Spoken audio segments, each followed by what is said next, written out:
Keys to the city, baby. When you see us, so you know you really viewing greatness in the making. Double up on facts we stating. Podcasting, cruise control, city, state, the nation. So what you saying, what we saying, prime information. Facts, keys to the city, we unlocking the statements. Streaming every Friday.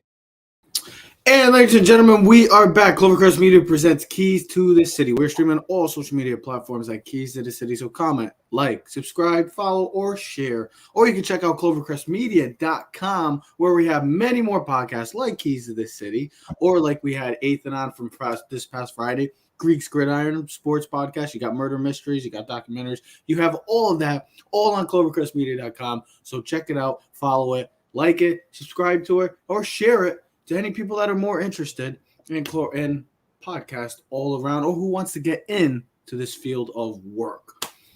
Ladies and gentlemen, we are back, and it is time to recap Super Bowl 56. We had the past 2 weeks, the hoopla, the previews, the picks, the X Factors, the matchups, all that. Finally came down to it on Sunday, and all I got to say is how this season started, how this season ended. It couldn't have ended in a more Hollywood ending. And I know it sounds so cliche because we were in LA.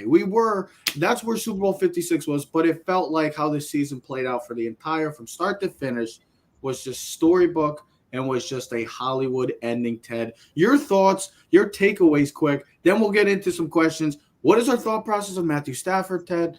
Is Aaron Donald the best defensive player since Reggie White, since LT? I know people have been going a little absurd as to saying he might be the greatest of all time, but we'll get into that. And finally, maybe how we're going to start the show, and if I'll tell you that last question in a brief sec. Ted, your takeaways from this past Sunday's epic and most unexpected matchup in Super Bowl history, but ended up becoming, well, a pretty damn good football game. Hey, is that my sweater? Did you take that sweater back down? This is actually mine, bro. This is mine. I'm telling you. You're the one that had it. See, I don't need a lot of hoodies like this down here in Florida right now. It's sometimes I wear them, sometimes I don't, but most of the time I'm wearing what you're wearing. T-shirt, palm trees, and you're wearing sometimes, most of the time right now, this type of material. So yes, I was wondering. It's a comfortable. No, it is, dude. This is my hoodie. You took that back. This is my hoodie. Are you upset that I have your hoodie?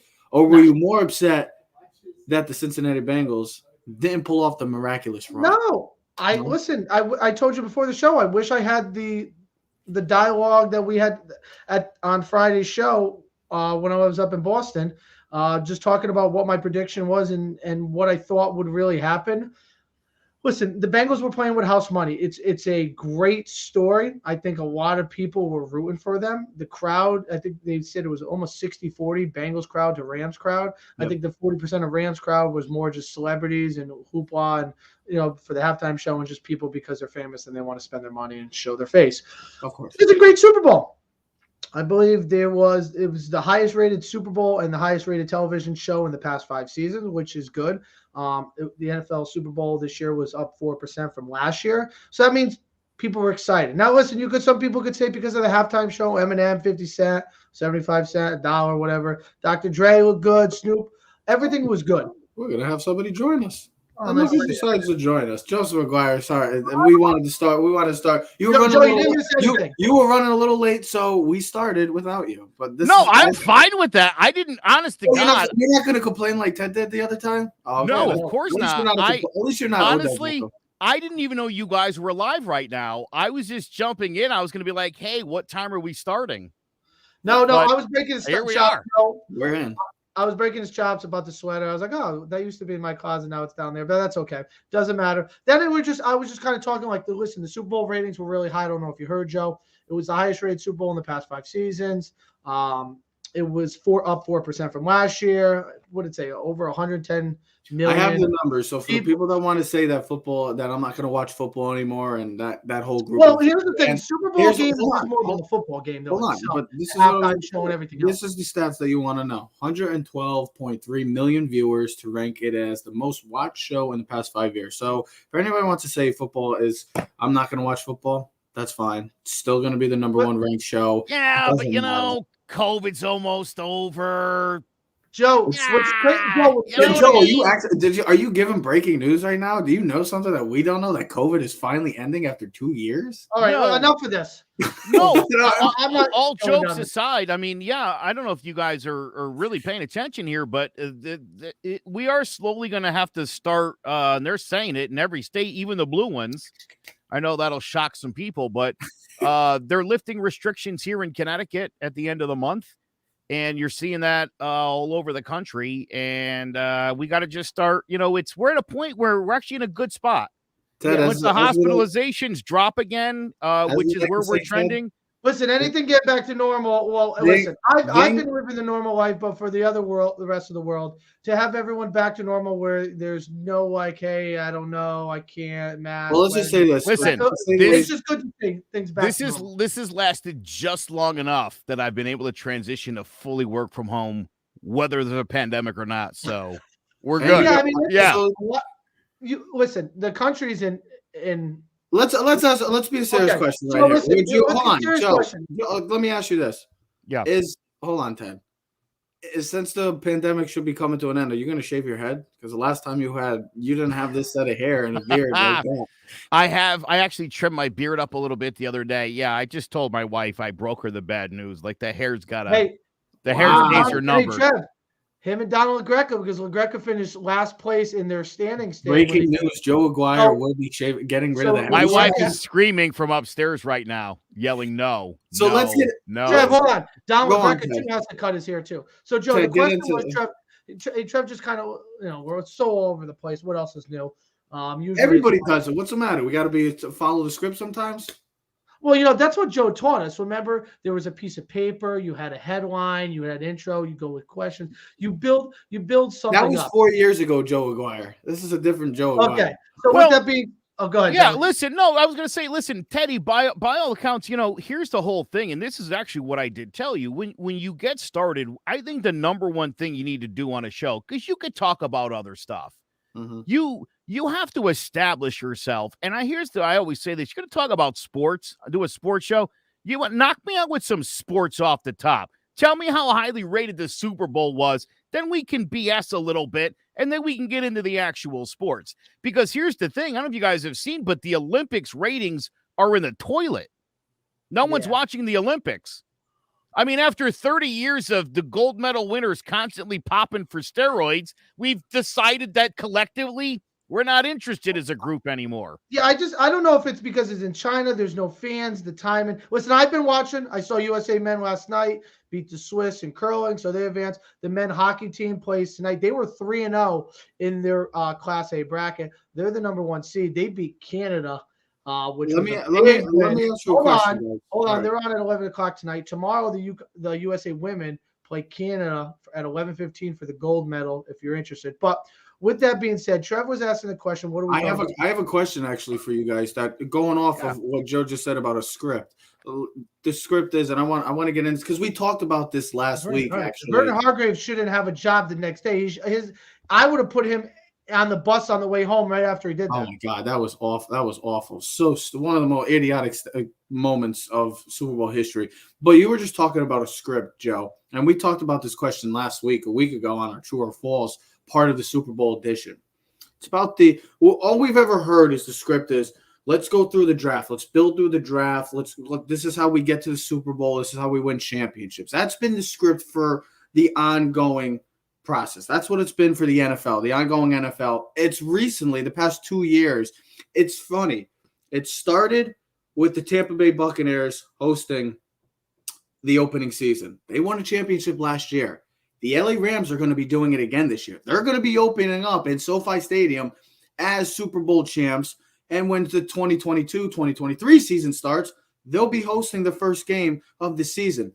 So the script has always been build through the draft. Well, with the past 2 seasons, guys, maybe that's not always been maybe that's not the script moving forward for the sense of teams that are on the cusp. It is the safe, conservative route to take.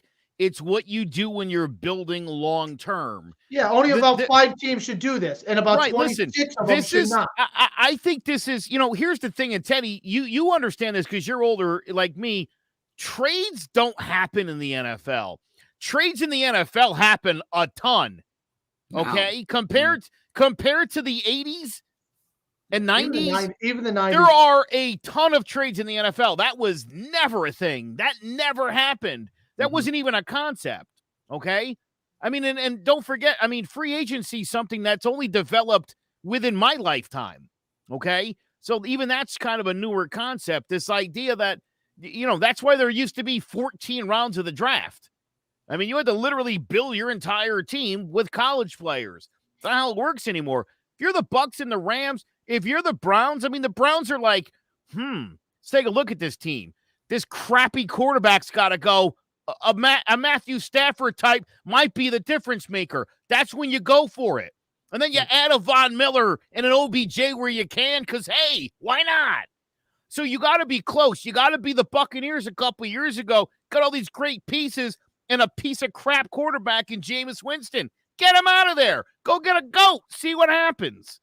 So there is a way to build. You have to have the right setup. Get them all the right people. These two teams are exceptions to the rule. I don't know that this is going to be the formula, but again, that said, just this morning, I did trade Derek Carr for Justin Wilson and a number 2 pick because I need a starting quarterback. Who's Justin Wilson?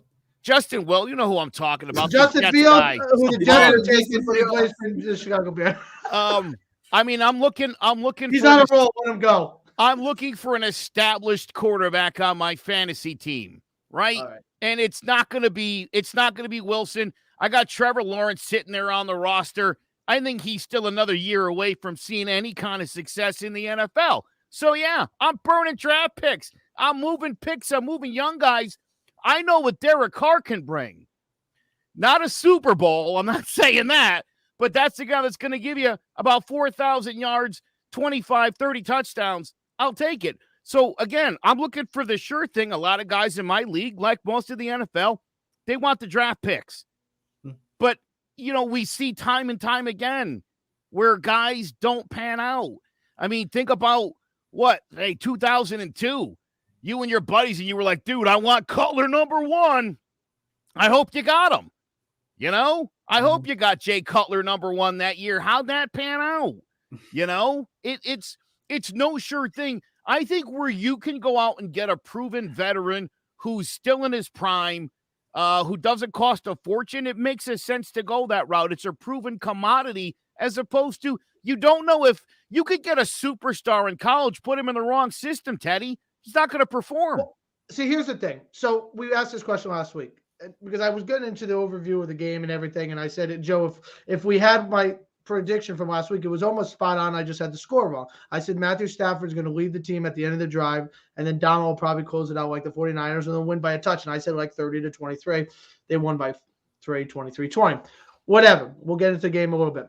With that being said, we've seen teams do this. The Saints did it the last 3 or 4 seasons with Drew Brees. They did it. That's why they're in the salary cap situation that they were. But they were going all in every year with Drew Brees. Here's the biggest thing. If you are going to go, you have to have a couple good things. One, you have to have a smart GM. And when I say, and everyone's a smart GM, but I mean, you have to be really creative.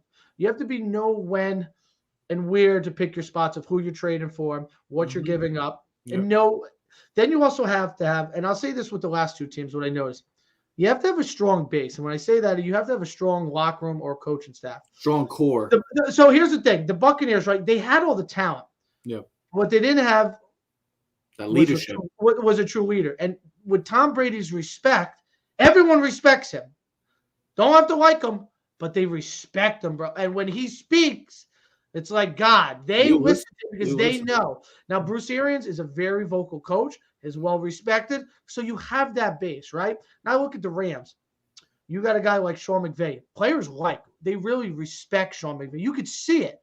But then I was watching the post-game stuff, Aaron Donald, a lot of these guys, they're the Rams guys, they're not very outspoken. They're kind of really quiet leaders.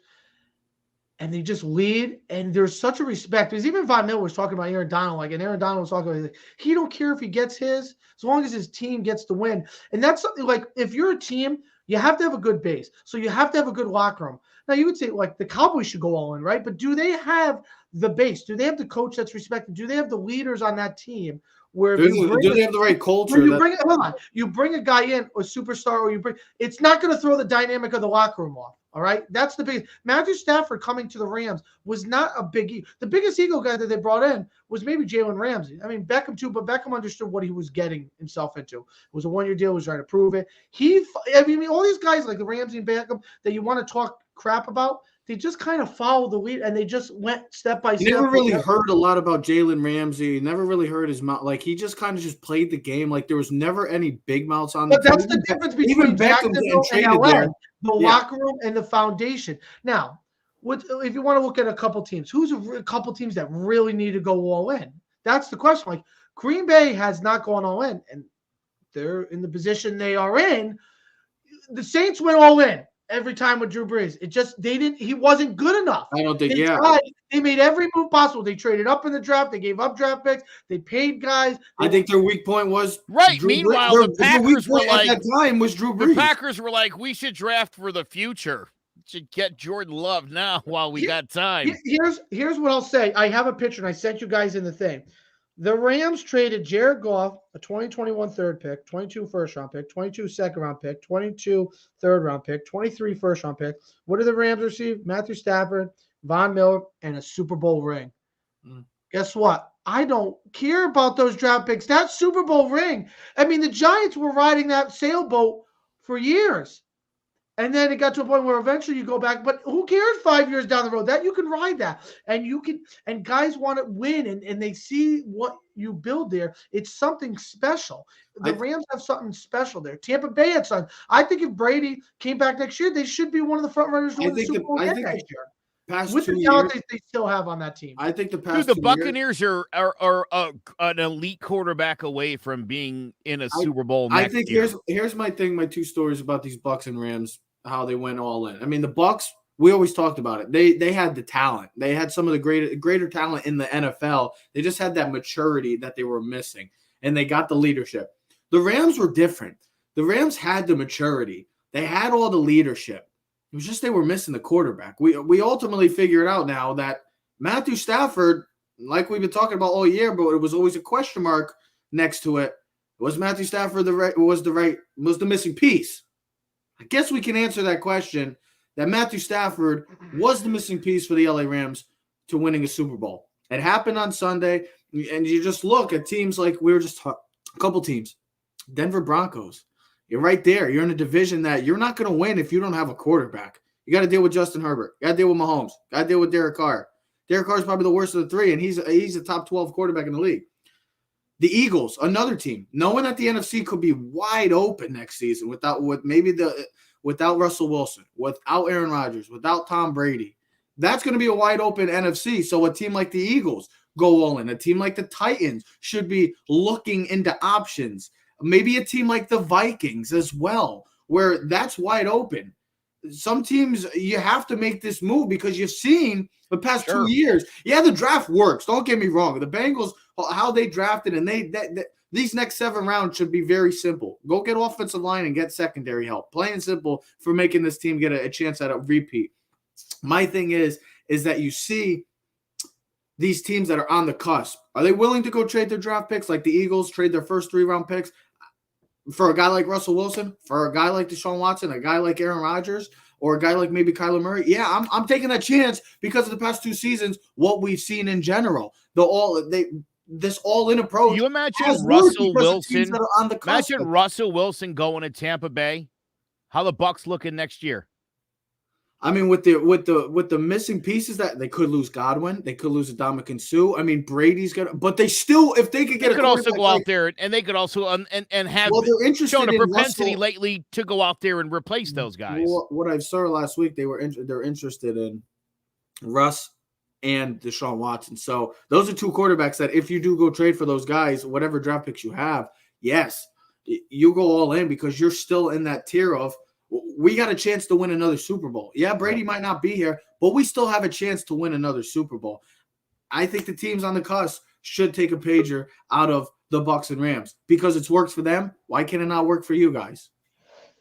Sure. How about the Titans? I mean, the Titans could certainly use a real impact defensive player that they could maybe acquire through free agency. But yeah, you've got a great team there. Maybe you add a third receiver to the Julio Jones, AJ Brown show. Yeah, I saw that they were interested in getting another receiver. Is that because the Julio thing, or like I'm surprised they want to go after another receiver. Talking about just giving him.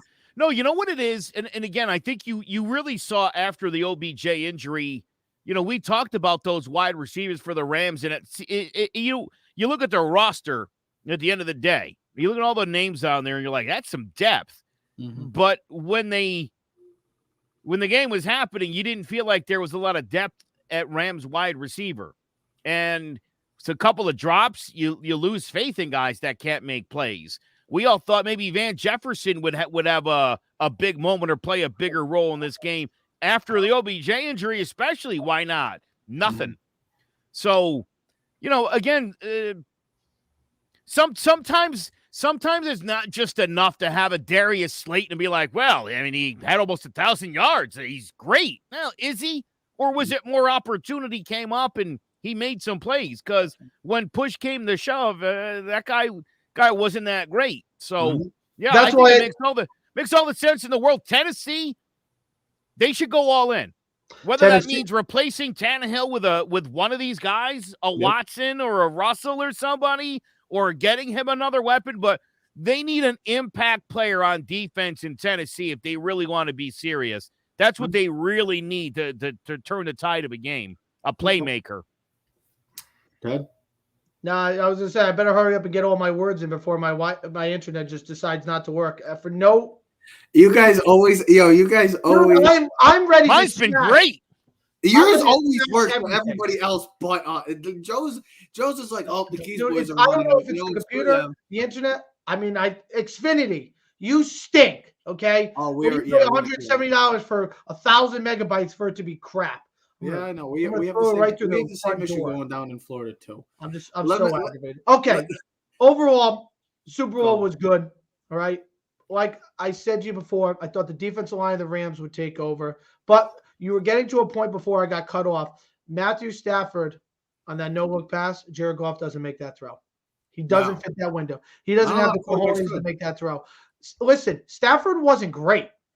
All right. Stafford was not great, but he was great, or he was efficient and good. I feel like great, good. He was good when he needed to be. Plain and simple. I don't need to make up words and try to be smart. He was good when he needed to deliver. He was efficient. He was not good. All right. You could say he was part of the reason you had 3 game-winning drives. That also means they were losing.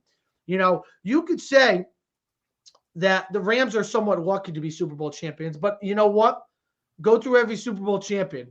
Even you think about the Giants Super Bowls, Hakeem Nicks' Hail Mary. I feel like that was the only reason why the Giants won that Green Bay game, or they don't win that. I mean, you have to be lucky. I mean, the Giants, if you remember the NFC Championship, that guy fumbles the punt return. We get the ball right there at the 30-yard line. We run 3 plays. We kick a field goal. We go to the Super Bowl. You have to be lucky sometimes. If the free safety from San Francisco picks the ball off, Rams are not even probably in the Super Bowl, okay? If the Bengals, who were such a dynamic offense, score a touchdown on one of those 2 possessions where they kick the field goal, they win the game. See, I thought the turning point, Joe, and we can get to the Stafford thing, was they scored, they picked off Stafford, and they got the ball within the 30. They never scored a touchdown. They score a touchdown, they go up 24-13. I think it changes the whole dynamic of the game. Them only kicking the field goal really kept, and we've talked about this with multiple teams. Got to score touchdowns when you get the opportunity, especially in a short field like that. He didn't play great. He had 2 picks. One wasn't really his fault. No, but one was the deep throw, which would probably have been Beckham. I had no problem with that one because here's the thing: you can get pass interference. Something could happen. It was third and 14 or 3rd and 17 at the time. You're gonna punt it anyways if you don't get it. Who cares? They got the ball at the 20, and I believe on the play there was a personal foul, which means they got the ball in half the distance to go, which they started the possession at the 10. So that didn't bother me. Stafford played really good. All right. The thing that I started in the preseason was I knew he always had the talent, right? You could see the talent. You don't have to be a football aficionado to understand that the guy had talent. He had mobility in the pocket. He had a dynamic arm, and one of the best arms, right? He was prone for the mistake, but he was prone for the big play, right? You take the big play and you live with the mistake. Hopefully it doesn't cost you. And it didn't cost him. Even though he led the league with picks with 17, he had the game-winning drives. He had 35, 40-plus touchdowns and 4,800 yards passing. So you live with it. And the reason why they won the Super Bowl is Stafford, but mostly that defense line when they needed to. What's our thought process on Stafford? Like I said last week, he's not a Hall of Famer yet. He's been to one Pro Bowl. He's never been an All-Pro. He's never been one of the 3 best quarterbacks in the league ever. He's never been, he's never been looked, he's never, All-Pro, all the quarterback dynamic awards, all the stuff that Joe, you were talking about. He's never been in the top 3. He's never won one. I believe he's only been to one Pro Bowl, they were saying. Listen, we have to look at this in a bigger picture. We get caught up in the situation where everything seems to be right now, yesterday, and tomorrow. Well, we're going to look back at guys, and you're going to be like, oh, my God, Matt Ryan had 70,000 yards passing. Is he really a Hall of Famer? Matthew Stafford has 70,000 yards passing. Is he a Hall of Famer? You got to understand the league. Everyone throws for 4,000 yards. I said last week, Troy Aikman has 32,000 yards career passing. His best season was like 3,400. You got to understand the eras and the thing that they're playing in. You got to look at that era. It says, is Matthew Stafford one of the 5 best quarterbacks in that era? He's going to have to be. Here's the thing. He has to be compared to the Philip Rivers. He has to compare to the Eli Mannings, the Ben Roethlisbergers, the Matt Ryans, the Drew Breeses. He's in that era. He's been there long enough. We question Eli Manning, but Eli Manning has more passing touchdowns, has more wins, and has 2 Super Bowls with Super Bowl MVPs. Now, Eli was never a top 5 quarterback in the league. But if you question him and you think Matthew Stafford's an automatic first ballot Hall of Famer, then I want to know where your resume is at and prove to me where he's better. You could say he's got a better arm and all this other stuff, but where's the record, right? I mean, we've seen guys in baseball put up dynamic numbers, but Derek Jeter, Super Bowls, what do you do in the biggest games? Were you the best player? Derek Jeter, Eli Manning, they proved to be the best players in the most dynamic games. Yeah, they played awful during the regular season, but where were they the most dynamic? All right? And Eli Manning was. Big Ben. If you're going to put Philip Rivers and Big Ben, then Eli's in. And, Matthew Stafford. Let's see another 5 years. He's only 33. Play 5 more years. Let's win 10, 12, 15 games the next couple of years. Maybe he gets back to another Super Bowl. Maybe he doesn't. But I'd like to see more than 3 playoff wins to start considering guys a first ballot Hall of Famer. Or we might as well start putting everyone in right now because are we in the participation trophy era?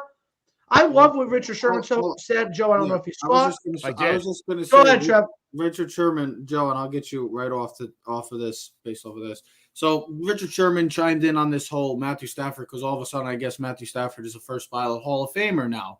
But 2 weeks ago we were talking about, he will if he continues his consistency. Absolutely. If he can win another Super Bowl and he can continue to win more games, yes, absolutely. The stats will prove that he would be considered a Hall of Famer. Richard Sherman chimed in on this because everybody's making a big deal about it. No all-decade team, no all-pro, no MVP, 1 Pro Bowl, not even the MVP of the Super Bowl, never considered the best player in any year. The only award he's ever won was a 2011 Comeback Player of the Year. So I 100% agree with Richard Sherman, Joe. Joe, and I'll cut you off for 1 second. I think even Stephen A. Smith said, let's talk about Jim Plunkett, all right? He's got 2 Super Bowls. I mean, you're talking about. I know Joe brought that up last week too. I know that's why I'm saying that. Jim Plunkett should be in the Hall of Fame. Let me tell you who else is not a Hall of Famer currently. Young fella in Kansas City named Patrick Mahomes. I mean, if he retired tomorrow, he's not going to Canton. I believe he does. No, I would say he doesn't unless he was tragically killed somehow. His career would be considered too short. Okay, he hasn't played long enough. And he only won 1 Super Bowl. And if that's supposed to be anything, then that would matter. See, I've been saying this for the last couple of years as far as Mahomes is concerned. Is he on his way? Oh, God, without a doubt. Without a doubt. But is he there today? No. He's got a lot of work to do still. He's on the front step. Joe, he's on the front step, walking his way Absolutely, up. Dude. The path is clear. He's on his way. He's got to do that for at least 5, 6, 7 more years before we could seriously be like, well, yeah, definitely. Let's see how it plays out. Remember Robert Griffin? He was super good. I think some people thought that kid had that kind of talent. A year later, he was out of the NFL. Here's a Injury, question. mind Is Andrew you, Luck a Hall of Famer? Is Andrew Luck a Hall of Famer? And we look at him as one of the five best quarterbacks. Because he was one of the best quarterbacks. He didn't win no MVPs, didn't win no Super Bowls. But I'm just saying, in his short career, listen, he'll probably get in Matthew Stafford. I just hate, and Trev, we've talked about this, I just hate how we annoy, like, he's the next LeBron James. Did he play 20 years? Does he have 30,000 points and 10,000 rebounds? That's the problem. Well, that's the problem with sports nowadays, Joe, is that we see it in baseball now. Oh, Mike Trout. I mean, I don't know if you saw the rankings this past a couple weeks ago of the top 100 players in baseball. Players they had Mike Trout at 15. Guy that's never been to a World Series, guy that's never won MVPs, has been the best player in baseball since coming to the league. I get that. But to say he's a top 15 player of all time in baseball in a sport that's been going, he's been in three Super Bowls. Did they have a Super Bowl I'm not aware of? He's only been to 2 Super Bowls. Right? Tap the brakes, people. Again, you're giving the guy credit for Super Bowls he wasn't even in. You remember him losing a Super Bowl? What are you talking about?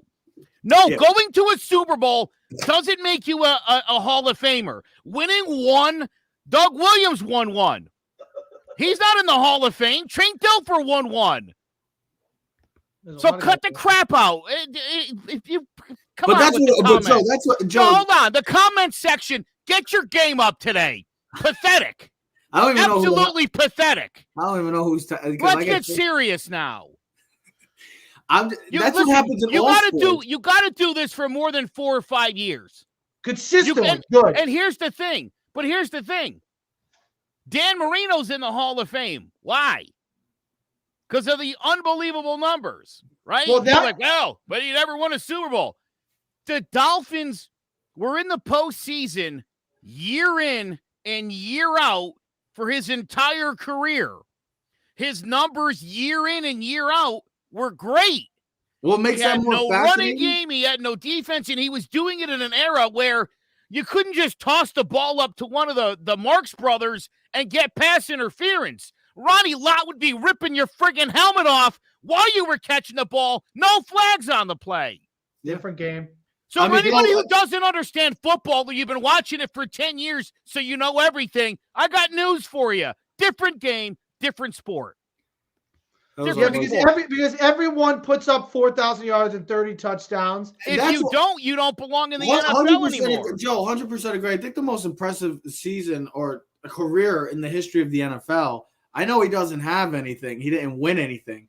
But it's Dan Marino. I mean, we got to look at Dan Marino's numbers in an era where throwing the football was not the bread and butter of a football team back in the day. It was run the football, play action pass, and that's how you won the games. Well, then the quarterback got his head picked up and smashed like Dan Marino was throwing for 4,005. You had 2 steps after Marino released to pick him up and bury him into the ground. And again, your defensive backs would be pulling on you. You think what happened in the Super Bowl was pass interference? Ha! Ha! Come on. You kidding me? Guys, just think about this. His second season, he threw for 5,000 yards in an era that doesn't happen. To see, like, everybody's got to take a freaking chill pill, relax with this jumping on board. I know I like to jump on board with things too. I know we all do it. It's just, it gives us a way to debate questions and give us talking points. Yeah, not for nothing. If Burrow and company would have won, we'd be talking about, is Joe Burrow in the Hall of Fame? How many more does he have to win? How many more is he going to get? Stafford's a bum.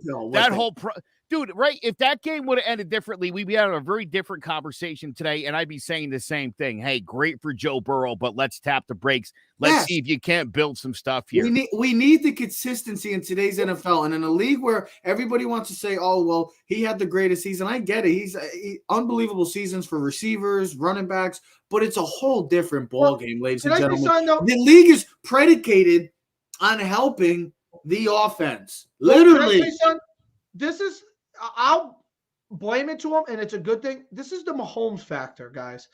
Mahomes came in the league and lit the league up, and now the thing is now we expect guys like Joe Burrow to, and and this is a young thing too, not just a veteran thing. Guys that come into the league and just dominate off the bat. Think about it. There is no 3 to 5 year plan no more. Even in generalization, when we started the show off about building it, there's what the Bengals have done in the past, and then what the Rams have done, even though they've done it in 2 different mythologies. There is no 5 year plan no more, gentlemen.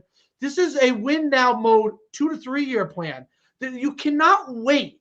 Okay, if you got like the Bengals, if you got something special right now, you got a 3 year. This is the Seattle Seahawks, right? You get a short window to get as many Super Bowls as you can, and then you have to start paying people, and then you start losing people. Hopefully, you hit on the draft, but it's win now mode. All right, that's why you do it. You can't worry about 5 years down the road because half the guys might not be on the team or even in the league. You have the Bengals. That's why every pick and draft pick and free agency should be building on that offensive line, get another star or 2 on the defense, because everything else should be coming back, and you'll have an opportunity to get to the Super Bowl. I understand why the Rams do that. You have to win now. You have to go get it.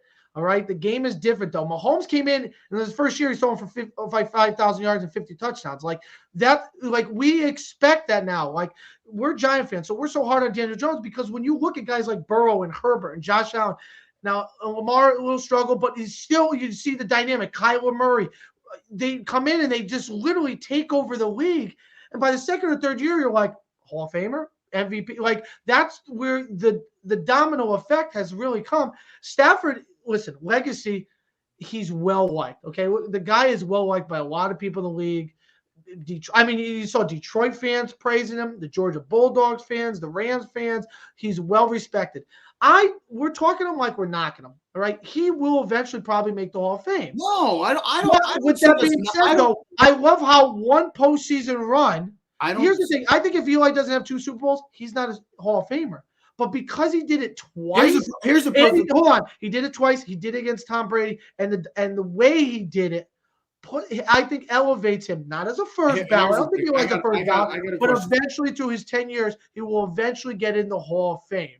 Okay, right? if Matthew Stafford is in the Hall of Fame, then Joe Flacco should be in the Hall of Fame. Because if you want to base it off of one of the best postseasons. I mean, and Joe Flacco had an incredible postseason, one of the better postseasons in NFL history for a quarterback. Then we should put Joe Flacco in because he's got a Super Bowl title.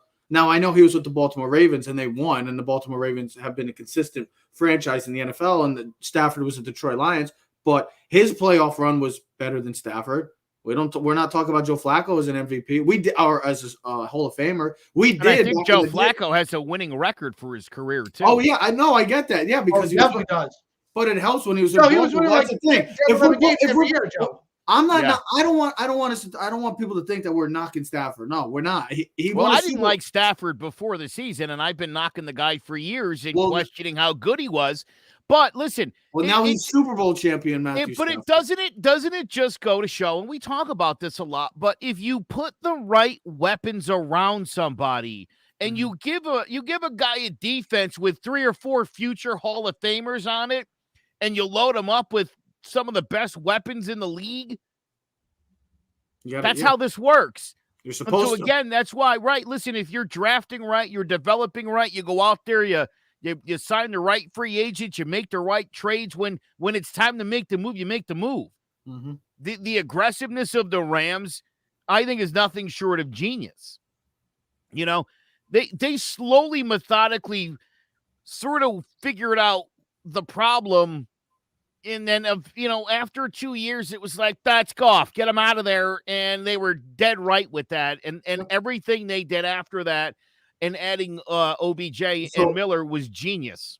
So our thought process is Matthew Stafford's a Super Bowl champ, but for him to be considered a Hall of Famer, we need more consistency. We said February 15, 2022, he's not a Hall of Famer, but in 2027, he's probably a Hall of Famer. Yeah, because he's probably going to make the playoffs multiple times, and he's going to probably win a lot more games as long as Sean McVay and that Rams team stays somewhat together going forward. If they go 7-9 next season, we'll have a different conversation, but I doubt that's going to happen. Yeah. But if you want him to not make the Hall of Fame, let's see a year from now, if things haven't gone well in year 2, then maybe that puts a monkey wrench in the plans. Absolutely.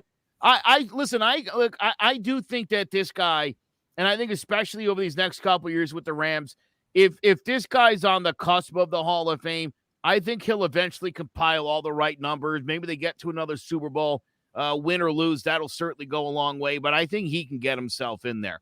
But again, as with most of these young people, stop it. You can't have 3 good years and say this guy's a Hall of Famer, right? It's got to be, you got to see that consistency for a long time. I don't know what Pat Mahomes is going to look like when he's 30, 35. What's he going to look like then? Hopefully not. You know what I mean? Maybe he'll be just as good or better. Maybe he'll be like Tom Brady and get better with age. Maybe there's a dramatic drop-off when he hits 31. Then he plays for 5 more years, and then in 2040, we got to be like, Mahomes was so good and then tailed off at the end. It could be a debate. Or maybe the Chiefs end up winning 5 more championships with him in the next 10 years, and we're like, oh my God, he was better than Brady. Joe's trying to predict the future right now. He's just trying to throw out scenarios right now. I'll give you a guy that is right now a teammate of Matthew Stafford and Hall of Fame. Well, we can consider him a lock. And it's probably the best player. Well, let's not say probably. He is the best player in the NFL right now. Odell Beckham Jr. Yes, absolutely. No, it is on the defensive line. And Von Miller. Von Miller will be a Hall of Famer too. But it's the guy that's been wrecking havoc since coming into the league. And this is a guy that is a surefire Hall of Famer. And we talked about it last week. The big matchup of this entire Super Bowl, was the ultimate deciding factor late in the Super Bowl, late in the game for the Rams to win, and the big player made the play. But it was the offensive line versus defensive line, specifically that man number 99, that bad man we like to call Aaron Donald. The questions that I've been seeing, it's kind of like this Stafford situation right now. So you're a Hall of Famer. I've been seeing is Aaron Donald the greatest defensive football player of all time? I think we need to slow the brakes on that as well, because there is a guy named LT. But my question to you guys is Aaron Donald the best defensive player since Reggie White / LT, I should say? I don't want to put him like Aaron Donald. Yes. Hold on. Okay. If he plays, I'll let you get. But if he plays continuously the way he's been dominating, he'll go down as the top 2 defensive player of all time. Oh, I think he's done it long enough. Yeah, I mean, he's been 8 Pro Bowls, 7 All-Pros, All-Decade Team, 3-time Defensive Player of the Year, Super Bowl champion. He's got 98.5 sacks, more than anyone else since he came in the league. And here's the other thing. Let's look at it as a bigger picture. He plays the hardest position. He's a D tackle. Yeah. The D tackles is just supposed to hog up the middle so your linebackers and your defense ends can make plays. He's always getting double teamed. He gets double teamed 66% of the time. He gets triple teamed. No one in the league gets triple teamed, okay? It's the LT effect.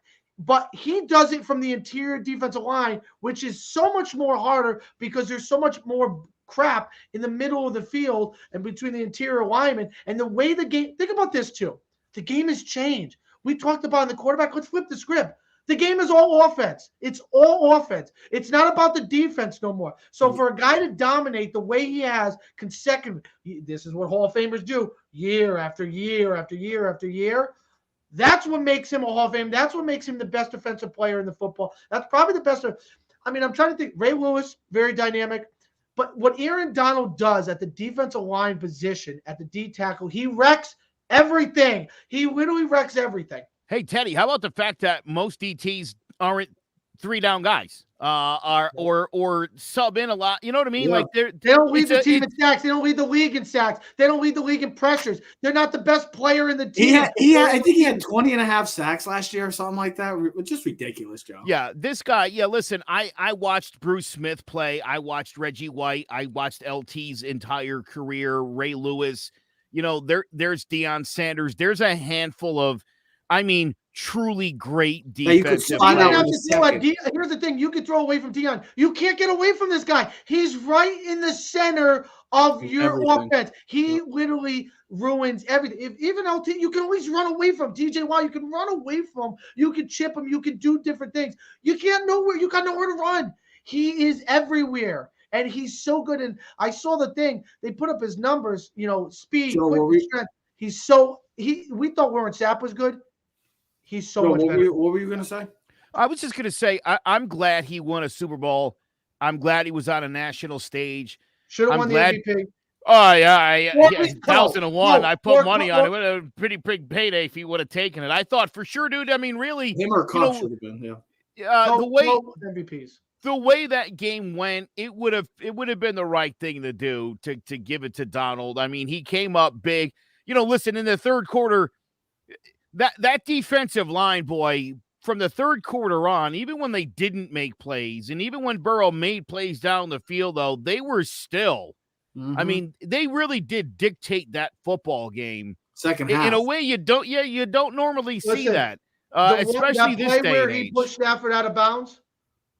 That was the ticking time bomb that finally went off. And then after that, I gave Trevor this stat. I don't know if you heard it. Burrow was sacked 7 times of his last 22 plays in the game. And you remember when after that pick, when they had that short field, who had the sack on third down? Aaron Donald. Yeah. Aaron Donald literally put on a whole different – he put the Superman cape on and literally did whatever he wanted to do. It's crazy because their 2 best pass rushers did what they had to do. Both had 2 sacks in the game. I mean, they had 7 sacks. We talked about it, guys.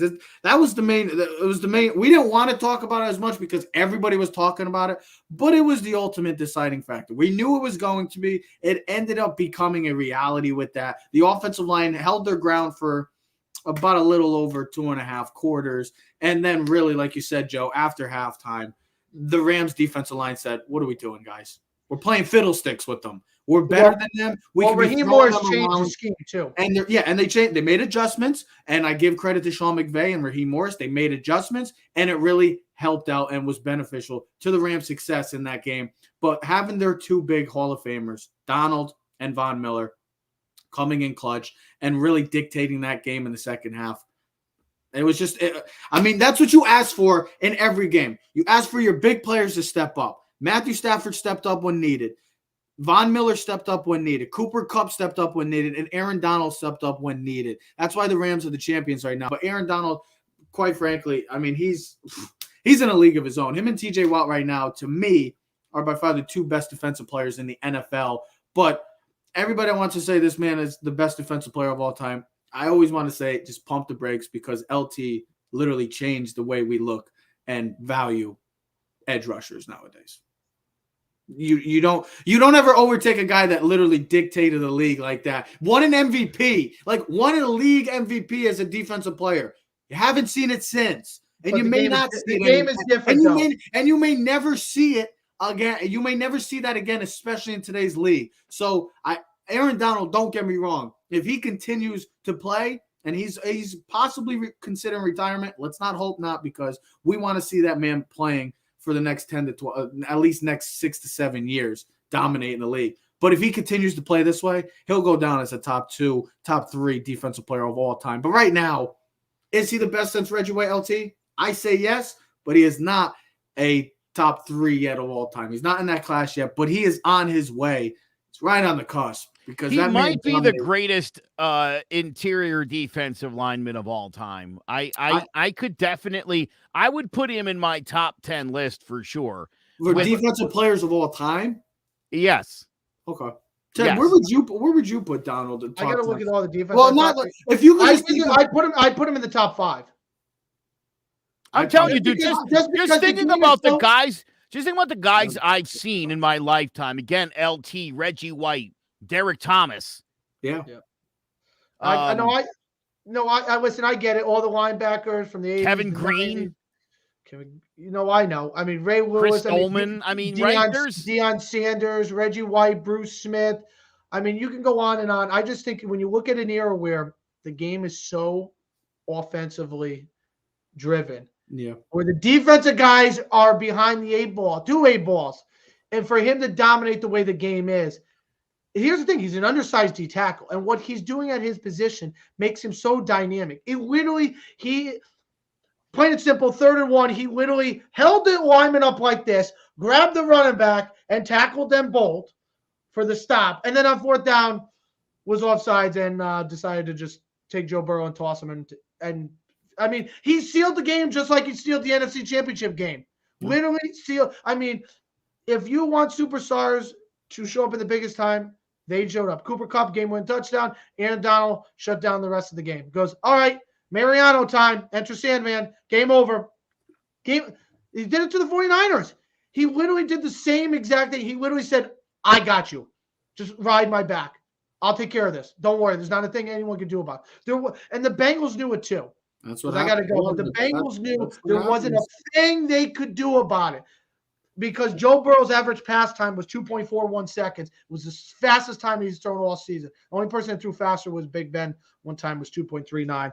But, I mean, he literally took over the game. He's the best defensive player I've seen. He's the most dynamic. Let's see how his career finishes out, Joe. I like what you said. If he does play a couple more seasons, he's a first ballot Hall of Fame.